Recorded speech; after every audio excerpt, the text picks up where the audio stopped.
When Samuel was old, he made his sons judges over Israel.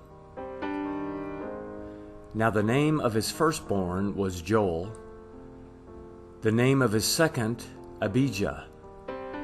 They were judges in Beersheba. His sons didn't walk in his ways, but turned away after dishonest gain, took bribes, and perverted justice. Then all the elders of Israel gathered themselves together and came to Samuel to Ramah. They said to him, "Behold, you are old, and your sons don't walk in your ways. Now make us a king to judge us like all the nations."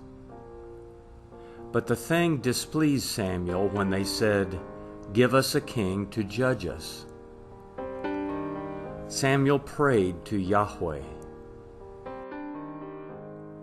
Yahweh said to Samuel, "Listen to the voice of the people in all that they tell you, for they have not rejected you, but they have rejected me as the king over them, according to all the works which they have done since the day that I brought them up out of Egypt, even to this day. In that they have forsaken me and served other gods, so they also do to you. Now therefore listen to their voice. However, you shall protest solemnly to them, and shall show them the way of the king who will reign over them." Samuel told all Yahweh's words to the people who asked him for a king. He said, "This will be the way of the king who shall reign over you.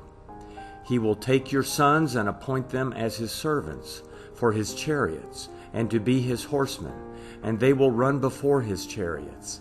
He will appoint them to him for captains of thousands and captains of 50s, and he will assign some to plow his ground and to reap his harvest, and to make his instruments of war and the instruments of his chariots.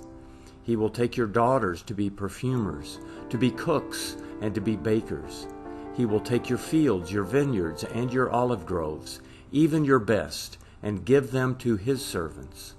He will take 1/10 of your seed and of your vineyards, and give it to his officers and to his servants. He will take your male servants, your female servants, your best young men, and your donkeys, and assign them to his own work.